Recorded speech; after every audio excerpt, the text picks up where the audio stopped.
बेबाकी का, मेरी ताकत का जो असली वजह है वो आप लोग हैं। क्योंकि अगर आप मेरे साथ नहीं हो तो जो बुलंद आवाज में मैं आपके लिए बेबाक होकर बोलता हूं वो बोलने की ताकत मुझे नहीं होती। आज मैं अगर कहीं खड़ा होकर आपके लिए लड़ जाता हूं तो उस लड़ने का हौसला भी मुझे इसलिए मिलता है कि मेरे साथ आप लोग हैं और ये ताकत आप लोगों की है। और पुलिस हो, प्रशासन हो, हुकूमत हो, किसी को भी के सामने भी जब विक्टर खड़ा होता है तो उसको ये कहीं ना कहीं डर सताता है कि अब इसके आगे क्या होगा। तो वो डर विक्टर के चेहरे को देख के नहीं होता है, तो विक्टर के पीछे जो हजारों की भीड़ आपकी खड़ी हो जाएगी उसको देखकर होता है। तो ये मैं इसलिए आप लोगों को कह रहा हूं कि ये जो डर, खौफ, हुकूमत के खिलाफ जब हम लोग खड़े होते हैं तो हुकूमत घबराती है, पुलिस घबराती है, प्रशासन घबरा जाता है। तो ये असली ताकत आप लोगों में छुपी हुई है। हर एक यहाँ पर जो आप बैठे हुए हैं, हर एक शख्स में वो ताकत है और असली ताकत आप आवाम है।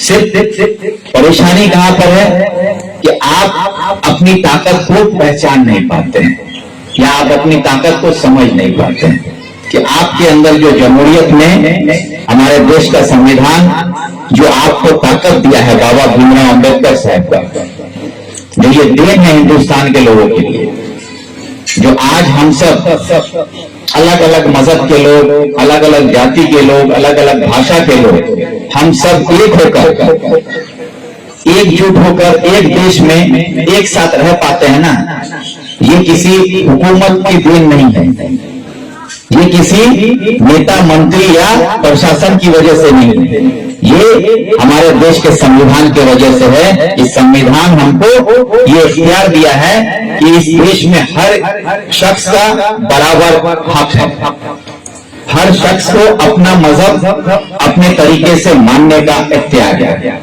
उसको कैसे उसको मानेगा, कोई नमाज पढ़ेगा, कोई पूजा करेगा, कोई दरगाह जाएगा, कोई चर्च में जाएगा, ये सारा इख्तियार दिया हुआ है और इस पर कोई कानूनन हमको रोक नहीं सकता है।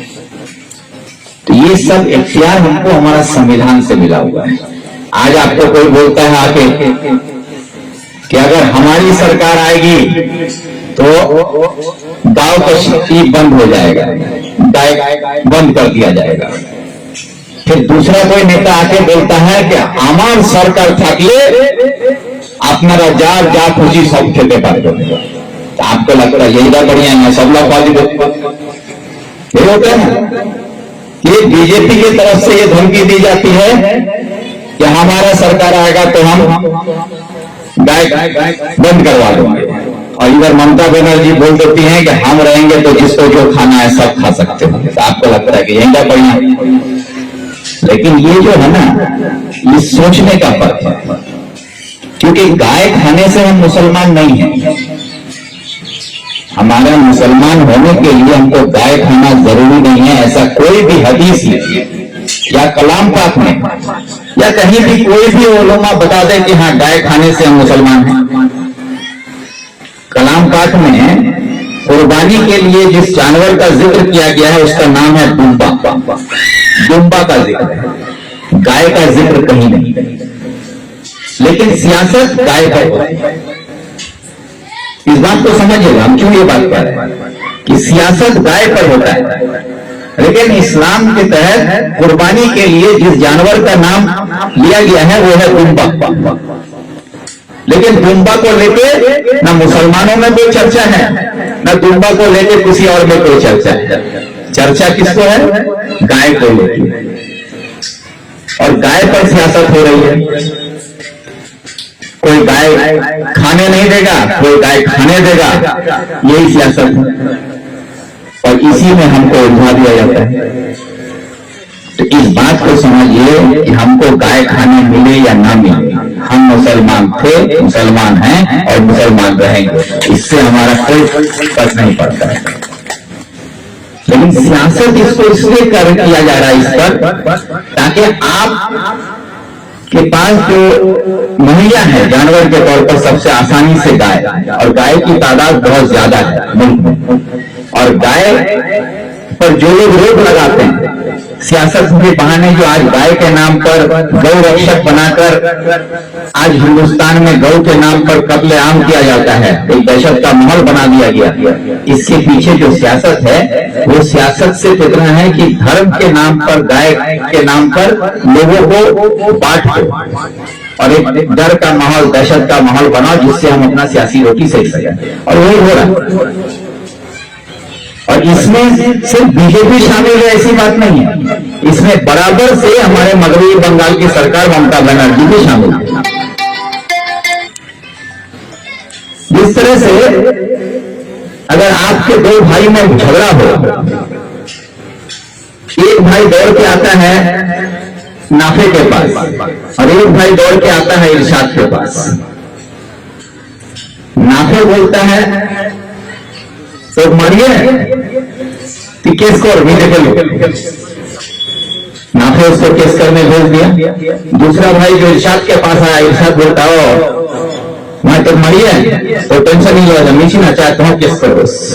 दोनों भाई को केस लड़वा दिया, दोनों भाई केस लड़ रहे हैं।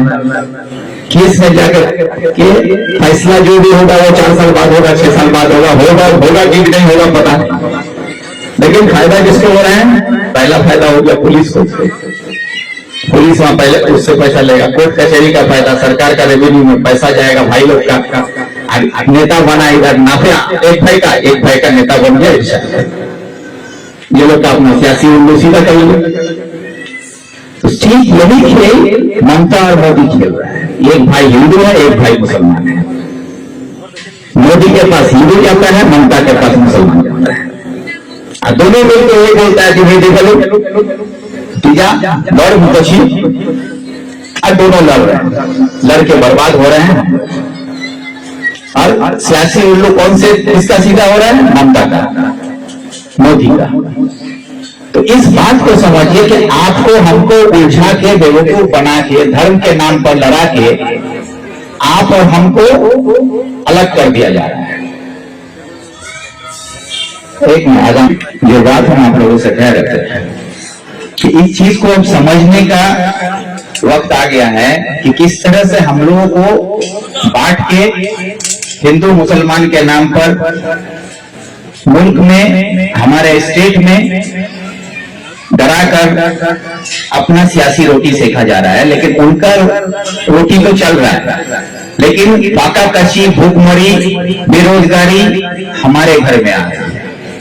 आज ममता बनर्जी या मोदी उसके घर में, उसके परिवार में किसी को रोजगार की तलाश करने के लिए दिल्ली, पंजाब, हरियाणा नहीं जाना पड़ता है। ममता बनर्जी के भाई भतीजे को 2 वक्त की रोटी के लिए दिल्ली, पंजाब, हरियाणा नहीं जाना पड़ता है। लेकिन हमारे ग्वालपोखर, चाकुलिया, उत्तर दिनाजपुर से लोगों को, पूरे बंगाल से 42 लाख से ज्यादा नौजवान अपना घर, अपना परिवार, अपने मासूम बच्चों को, अपने बीमार माँ बाप को छोड़कर 2 वक्त की रोटी के लिए हिंदुस्तान के मुख्तलिफ जगहों पर जाकर रोजी रोटी की तलाश करनी पड़ती है। और रोजी रोटी की तलाश करने के लिए जाने पर आज हिंदुस्तान का जो माहौल है कि बंगाल से आए हैं, अगर आप बंगला बोलते हैं तो दिल्ली में, हरियाणा में, केरल में, कर्नाटक में, महाराष्ट्र में, उड़ीसा में आपको बांग्लादेशी मान लिया जाता है। आज हमारे बंगाल के नौजवानों को बंगला बोलने की वजह से उनको बांग्लादेशी कहकर पुलिस परेशान कर रही है। जो उड़ीसा से सैकड़ों की तादाद में हमारे नौजवानों को उड़ीसा छोड़कर वापस बंगाल भाग के आना पड़ा। आप लोगों ने देखा होगा हावड़ा स्टेशन में जब हजारों की तादाद में नौजवान उतरने लगे तो गुस्से में हमारा बंगाल का नौजवान नारा लगाने लगा कि उड़ीसा वालों बंगाल छोड़ो। ये नारा लगा, उड़ीसा वालों बंगाल छोड़ो। ये नाराजगी आज हमारे बंगाल के नौजवानों में क्यों है? क्योंकि उनके साथ उड़ीसा में गलत सलूक किया गया। वहां की पुलिस प्रशासन, वहां के लोगों ने उनको बांग्लादेशी कहकर या उनके साथ जो ज्यादती की गई, इसलिए आज यहाँ पर आकर वो चिल्ला रहे हैं कि उड़ीसा वाले बंगाल छोड़ो। इसी तरह महाराष्ट्र में हो रहा है, उसी तरह केरला में, कर्नाटक में, हरियाणा में, दिल्ली में, पंजाब में, अब ये हर जगह शुरू किया जा रहा है। अगर यही सिलसिला चला तो आज हमारे यहाँ का जो सैकड़ों की तादाद में, एक एक गांव से, एक एक ब्लॉक से हजारों की तादाद में जो नौजवान आज अपने रोजी रोटी की तलाश में दिल्ली, पंजाब, हरियाणा या अलग अलग मुख्तलिफ शहरों में जाकर रोजगार तलाशता है, तो उन नौजवानों को बंगाल की सरकार रोजगार दे भी नहीं रही है। उनके लिए कोई कल कारखाना बनाया नहीं जा रहा है। उनके रोजगार के लिए उनकी सरकार के पास कोई प्लानिंग नहीं है। हमारे नौजवानों को किस तरीके से रोजगार से जोड़ा जाए, उसके लिए सरकार का कोई 5 ईयर प्लानिंग होता है, वैसा कोई 5 साल का कोई मंसूबा नहीं है। तो जब हमारी सरकार रोजगार दे नहीं सकती, हमारे बच्चों को रोजगार मिलेगा नहीं, और हमारा बच्चा बाहर जा भी नहीं सकता है क्योंकि वहां जाने से उसके साथ ज्यादती होगा, तो वो नौजवान तो अपने घर में ही उसे रहना होगा।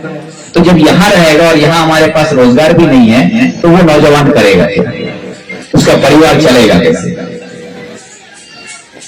तो इस चीज को ध्यान में रखने की जिम्मेदारी सरकार की। एक सरकार हमारे लिए रोजगार नहीं कर पा रही है, हमारे लिए नौकरी नहीं है, हमारे लिए कोई साधन नहीं है, कोई सुविधा नहीं है, और हम बाहर जाकर अगर अपने परिवार का पेट पालते हैं, तो अब बाहर में भी पूरे हिंदुस्तान में जो नफरत का माहौल फैलाया जा रहा है, उसकी वजह से अब हमारा नौजवान बाहर भी नहीं जा पा रहा है। तो अब हमारे नौजवानों को रोजगार नहीं है। तो इस हालत में हम लोगों के पास क्या है करने के लिए? इस पर कोई चर्चा आप कीजिएगा, सवाल कीजिएगा हमारे जनाब गुलाम रब्बानी भाई से कि आप बड़ी बड़ी बातें कर रहे थे मीडिया के सामने खड़े होकर कि जो बच्चों को गुजरात में, तो जो बात हम कह रहे कि आप लोग अभी कुछ दिन पहले देखे कि हमारे ग्वालपोखर के कुछ नौजवानों को गुजरात में बांग्लादेशी बोलकर रोक दिया गया, गिरफ्तारी भी हुई, पुलिस छानबीन की, उनका तमाम आई कार्ड देखा गया। उसके बाद उन लोगों को, जब हिंदुस्तान का नागरिक है ये बात समझ में आई गुजरात के पुलिस को, तो उन लोगों को छोड़ भी दिया गया। लेकिन इसके दौरान जो हुआ, इसके दौरान एक बयानबाजी शुरू हुई। हमारे जनाब गुलाम रब्बानी साहब ने यहाँ पर आकर मीडिया के सामने ये कहा कि अगर गुजरात में हमारे लोगों को नहीं छोड़ा जाएगा तो मैं जाके बोलूंगा कि मुझे गिरफ्तार कर लो, मुझे जेल में डाल दो, लेकिन इन लोगों को छोड़ दो। बहुत लोग ताली भी बजाए उनके पीछे खड़े होकर कि उनको इतनी बड़ी बात बोले। चलिए, मैं आपकी इस बात आपकी जुबान से निकली हमारे इलाके के नौजवानों के लिए, इसलिए मैं आपका शुक्रिया अदा करता हूँ। लेकिन साथ साथ बतौर सरकार के मंत्री जनाब गुलाम रब्बानी साहब से मेरा ये सवाल भी है कि आप हुकूमत के कैबिनेट में एक मिनिस्टर है, आपके यहाँ के नौजवानों को जब गुजरात में बांग्लादेशी कहकर रोक दिया जाता है, तो आप ये कहते हैं कि मैं अपनी गिरफ्तारी देके उनको छुड़ा के लाऊंगा। तो ये तो आप इसलिए कह पाए क्योंकि आज आप मिनिस्टर हैं। कल अगर आप मिनिस्टर नहीं होते, ग्वालपोखर में आप एमएलए नहीं होते हैं, तो हमारे ग्वालपोखर के बच्चों को कितना मिनट नहीं है, तो क्या हमारे बच्चे गुजरात में अगर पकड़े जाते हैं या हिंदुस्तान के कहीं और पकड़े जाते हैं, तो उन बच्चों को छुड़ाने के लिए कौन जाएगा, कौन अपनी गिरफ्तारी देगा? सवाल है कि नहीं?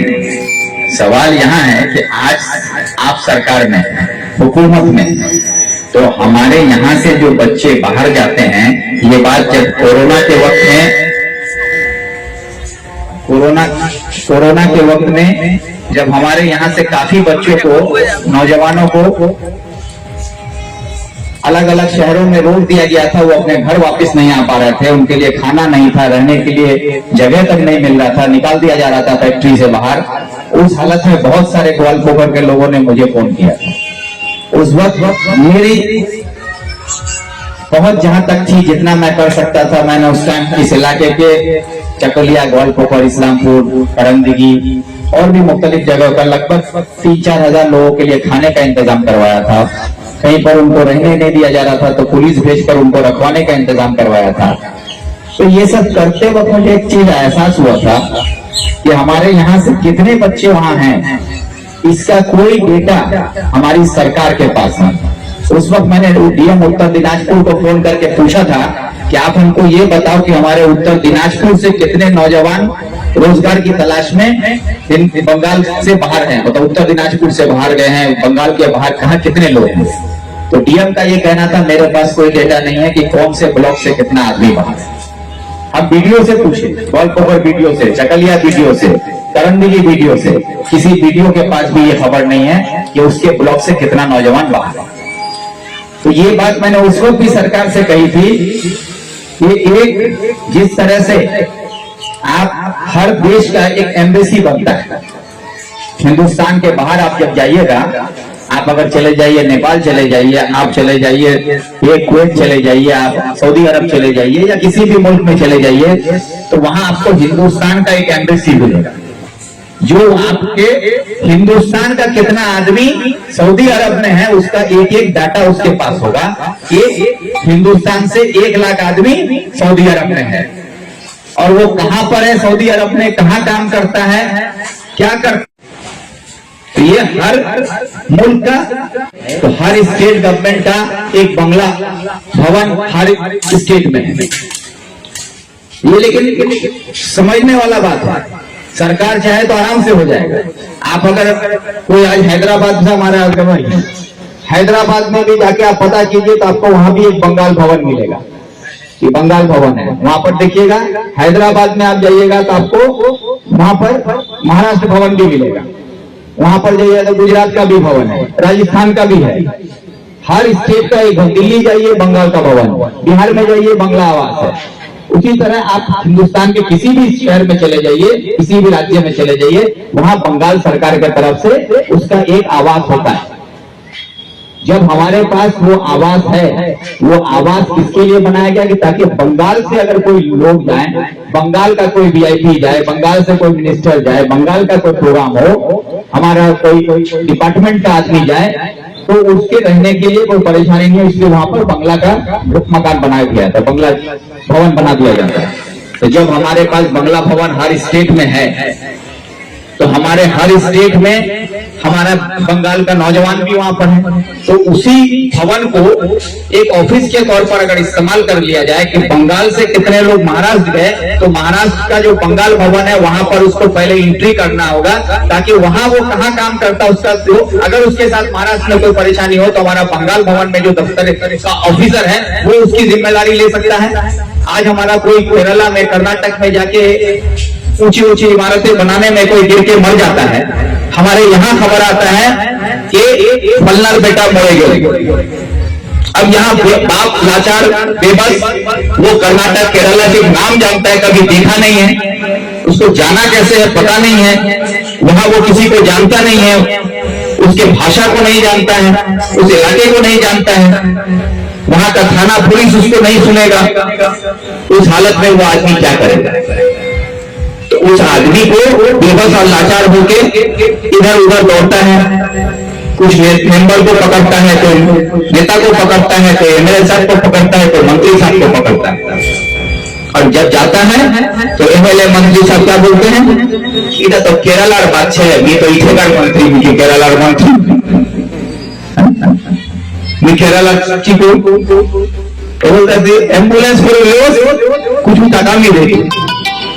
अब भाई एम्बुलेंस करके केरला से अगर आदमी को लाया जाए तो केरला से यहाँ तक आने में एम्बुलेंस का आने का और जाने का भाड़ा कम से कम 1 लाख रुपए हो जाता है। अब गरीब आदमी उतना रुपया कहां से लाएगा? अब चंदा होता है, चंदा करके किसी तरह से चुकाया जाता है। तो ये जो बेबसी है, इस बेबसी को अगर सरकार चाहे और हमारे मिनिस्टर गुलाम रब्बानी साहब अगर अपने इलाके के लोगों के लिए गिरफ्तारी देने की बात करते हैं, तो मैं कहता हूं आपको गिरफ्तारी देने की जरूरत नहीं है। बतौर मंत्री आप कैबिनेट में ये रेजोल्यूशन पास करवाइए कि हमारे बंगाल से जितने नौजवान बाहर जाते हैं उनका एंट्री बंगाल में भी होना चाहिए और दूसरे मुल्क में भी, दूसरे स्टेट में भी होना चाहिए, ताकि वहां जाकर उनको कोई भी दुश्मनी हो। तो हमारा बंगाल का जो ऑफिसर महाराष्ट्र भवन में बैठता है, हमारा बंगाल का जो ऑफिसर दिल्ली में बैठता है, हमारा बंगाल का जो ऑफिसर हैदराबाद में बैठता है, वो वहां पर जिम्मेदारी लेगा कि हमारे हैदराबाद में बंगाल के कितने नौजवान हैं, उनके साथ क्या परेशानी है, अगर उनके साथ कुछ नाजायज होता है, कानूनन उनके साथ कुछ गलत होता है, उसको कानूनन तरीके से उसकी हिफाजत करने की जिम्मेदारी बंगाल के सरकार को लेनी होगी। ये लड़ाई लड़ने की जरूरत है, न कि भीख मांगने की कि मोर बेटा मोड़ेगा 10,000 टका चंदा दे। नहीं चाहिए चंदा 10,000 रुपया का। बल्कि हमारे बेटे को सही मायने में हिफाजत कैसे हो। मेरा बच्चा अगर हिंदुस्तान के किसी भी कोने में हो तो उसकी हिफाजत कैसे होगी, उसकी जिम्मेदारी सरकार को लेनी होगी। इसलिए हमने सरकार चुना है, इसलिए हमने वोट दिया है, ना कि भीख में तिरपाल लेने के लिए और कंबल मांगने के लिए, ना लक्ष्मी भंडार और रूपोश्री और कन्याश्री के लिए। ये समझने की जरूरत है। जब तक आप लक्ष्मी भंडार, रूपोश्री और कन्याश्री के नाम पर आप हाथ फैलाते रहोगे तो आपको सिर्फ भीख मिलेगा, हक नहीं मिलेगा। ये बात को समझने की जरूरत है। आप चाहते हो कि आपका बच्चा हिफाजत से रहे तो उसके लिए आपको आज लड़ना होगा। अब मैं जो बात बोल रहा हूं ये मुमकिन है, सरकार चाहे तो ये होगा। हमारे देश के कानून में, संविधान में इसका इख्तियार दिया गया है, लेकिन इसको सरकार नहीं करेगी क्योंकि इसके लिए थोड़ा खर्चा पड़ेगा। वो अपना खर्चा बचाने के लिए हमारी जिंदगी को खर्च करने के लिए तैयार है, हमारे नौजवानों को खर्च करने के लिए तैयार है, लेकिन उनको बचाने के लिए चंद सिक्कों को खर्च नहीं करना चाहती है सरकार। इसके लिए लड़ना किसको होगा? कौन लड़ेगा? कौन आवाज उठाएगा? ये आवाज आपको उठानी होगी, क्योंकि आपका बच्चा केरला में जाता है, कर्नाटक में जाता है, पंजाब में जाता है, मंडी में आप भेजते हैं अपने बच्चे को। रब्बानी साहब का बच्चा नहीं जाएगा, मेरा बच्चा नहीं जाएगा। हम अपना भी बोलते हैं, मेरा बच्चा नहीं जाएगा, लेकिन हमारे ही समाज का बच्चा जा रहा है। और हम जब आपके होकर आपके लिए लड़ने के लिए आपने हमको चुना है, अपना वोट देकर हमको एमएलए बनाया है, आज हम मंत्री हैं, आपकी दुआ से हमको जो मुकाम मिला है, जो इज्जत मिली है, सरकार में जगह मिली है, तो वो हम आपके लिए अगर कुछ नहीं कर पाए, आपके लिए हम बोल नहीं सकते हैं, आपके लिए हम आवाज नहीं उठा सकते हैं, तो फिर हमारा आपका होकर वहां जाने का क्या मतलब है? आज वक्फ बोर्ड को लेकर हम आवाज नहीं उठा सकते हैं। आज खुले लफ्जों में हमारी बंगाल की मुख्यमंत्री शमशेरगंज में खड़े होकर ये बोलती हैं कि वक्फ बोर्ड की আর কোনো কথা বলবেন না, কেউ ভুলে বলি করবেন না। যদি কেউ ওয়াকফ বোর্ড নিয়ে কিছু করে তাহলে তার সবথেকে চরম শত্রু হব আমি। मतलब समझते हैं क्या मतलब है? कि बीजेपी अगर आपको ये कहती है कि तो वक्फ बोर्ड के खिलाफ नहीं लड़ने देंगे, तो आप कहते हैं वहां तो हिंदू से बोलेंगे, लोगवादी से, वहां तो बीजेपी पार्टी, वहां तो काम है मुसलमान लड़ खिलाफ करना। लेकिन ममता बनर्जी तो मुमताज बेगम है, क्या मुमताज बेगम है? सर पर दुपट्टा डाल के दोनों हाथ उठा के आपके लिए दुआ मांगती है। और आप लोग भी कहते हैं यही दर्शा नहीं देख हम सब तना दुआ मांगा है, यार दुआ तो सब जन्नत पाल। अभी ईद गया, ईद में देखे होंगे एक तरफ रब्बानी साहब का फोटो, एक तरफ ममता बनर्जी का फोटो।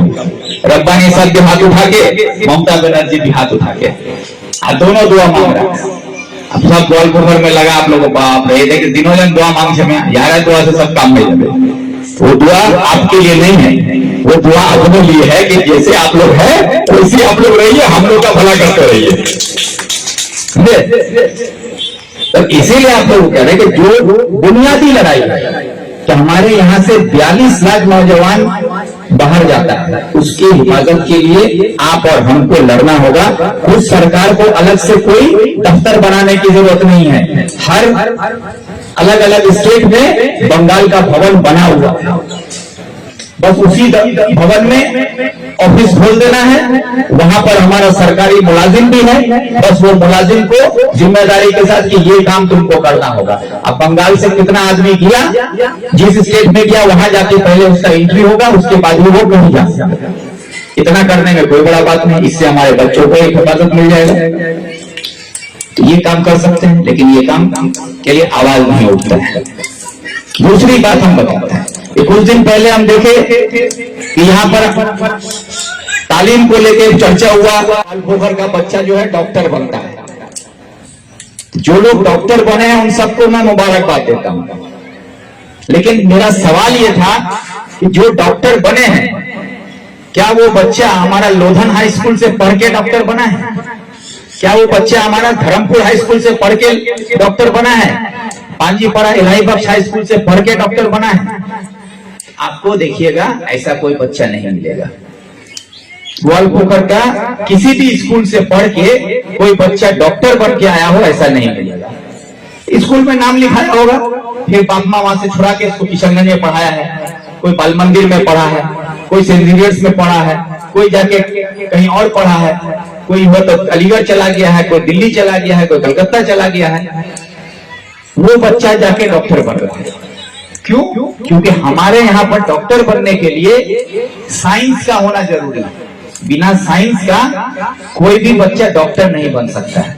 तो हमारे किसी भी स्कूल में, एक भी स्कूल में ग्वालपोखर में साइंस नहीं है। तो जब हमारे यहाँ साइंस है ही नहीं तो हमारा बच्चा साइंस लेके मैट्रिक पास नहीं कर सकता है, साइंस लेके हमारा बच्चा इंटर पास नहीं कर सकता है। जब हमारा बच्चा साइंस में माध्यमिक पास नहीं करेगा, साइंस लेके इंटर पास नहीं करेगा, तो वो बच्चा फिर जाके एमबीबीएस कैसे करेगा? अब यही बात हम जब बोले तो ये लोग को लग गया मिर्ची, क्योंकि ये लोग बेवकूफ बनाता है। ग्वालपोखर छुआ डॉक्टर हो रहे, ग्वालपोखर छुआ तो बैरिस्टर होते, लेकिन ग्वालपोखर में पढ़ के डॉक्टर बनने वाला बच्चा चाहिए ना।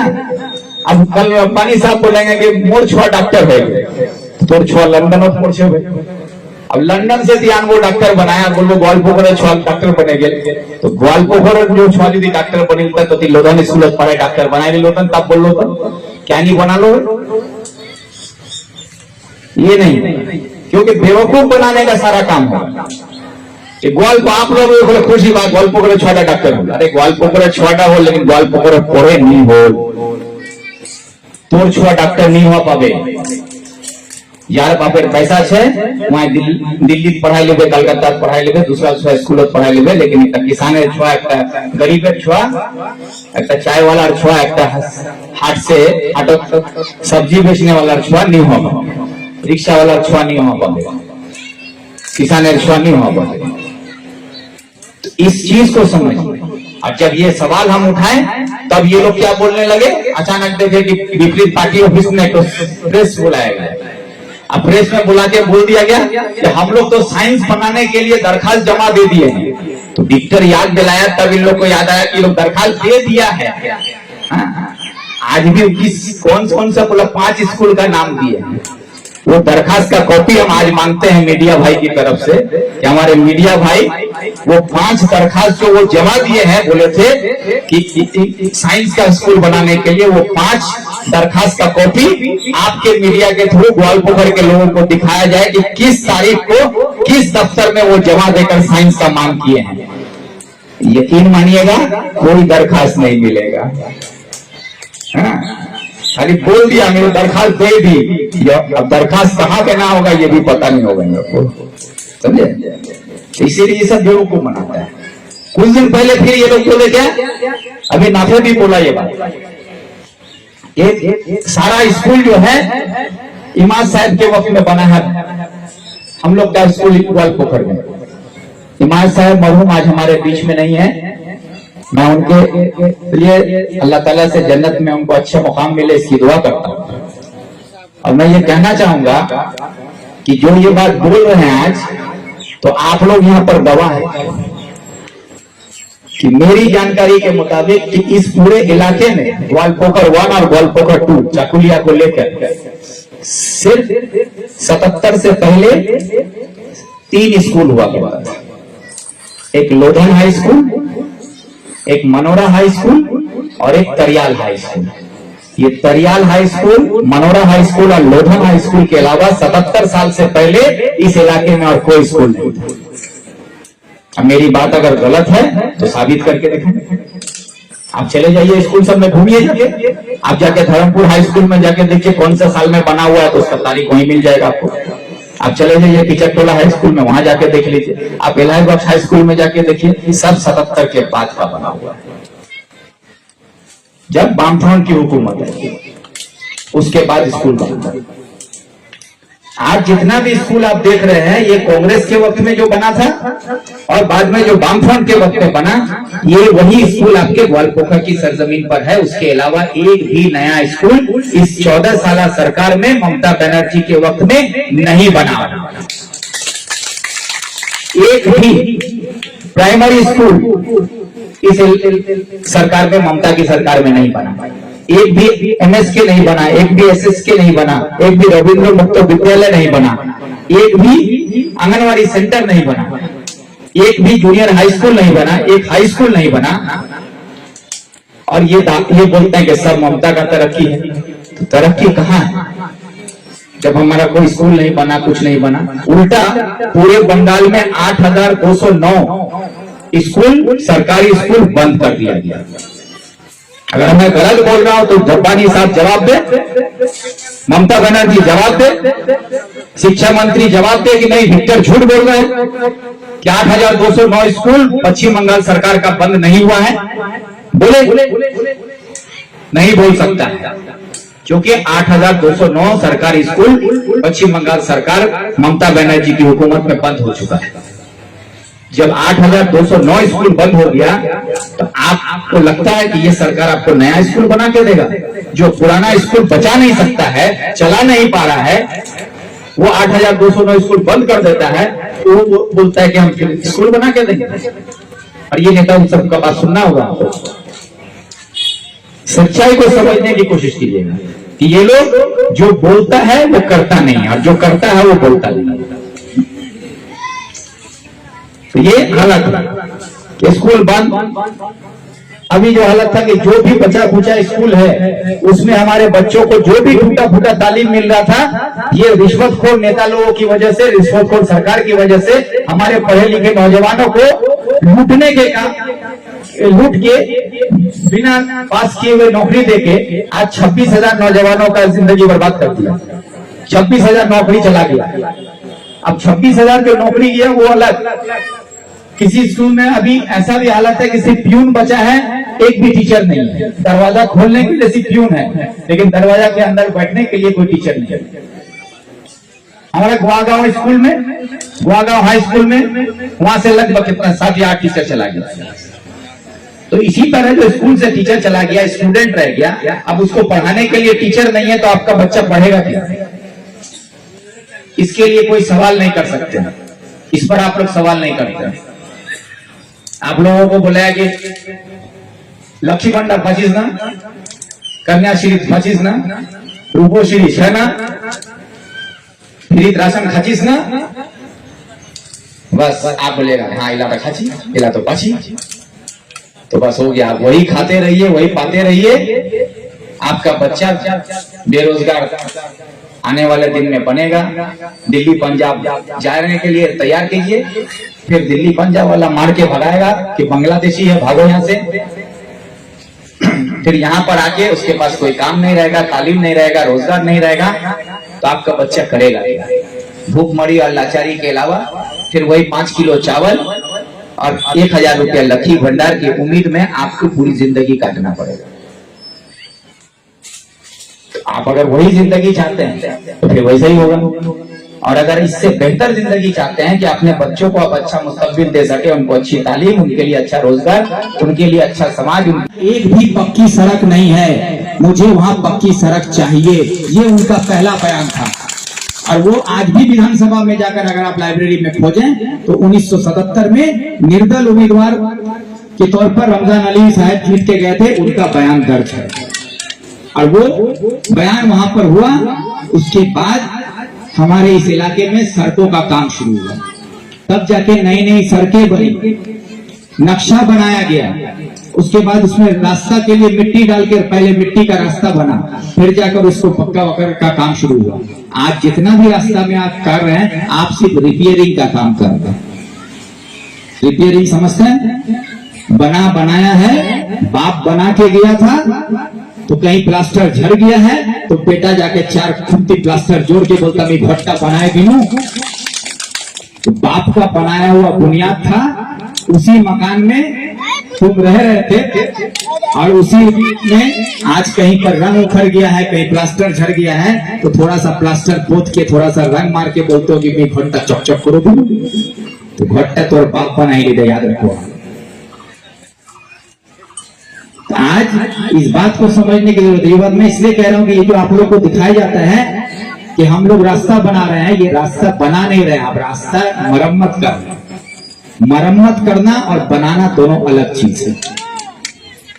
तो मरम्मत करने की जिम्मेदारी आपकी है, क्योंकि आज आप सरकार में हैं, तो सरकार का काम है मरम्मत करना, वो करेगा। चाहे रब्बानी साहब यहाँ नहीं भी जीतता, यहाँ पर रब्बानी साहब एमएलए नहीं होता, यहाँ पर मंत्री नहीं होता, तो क्या ग्वालपोखर में रिपेयरिंग का काम नहीं होता? पंचायत समिति से होता, पंचायत से होता, जिला परिषद से होता, उस वक्त का जो एमएलए होता उसका एमएलए फंड से होता। आप नया क्या कर रहे हैं? रब्बानी के जगह है हमारा हैदर भाई एमएलए होते तो वही काम रिपेयरिंग का होता, लेकिन आप मिनिस्टर हैं, आप हमारे लिए नया क्या दे रहे हैं? आप यहाँ पर हैं, आप बोले हम कॉलेज बना देंगे। कहाँ गया कॉलेज? सबसे पहला फूल का गुलदस्ता लेके आपके घर पर हम जाएंगे अगर ग्वालपोखर की सरजमीन पर आप एक कॉलेज बना देते हैं।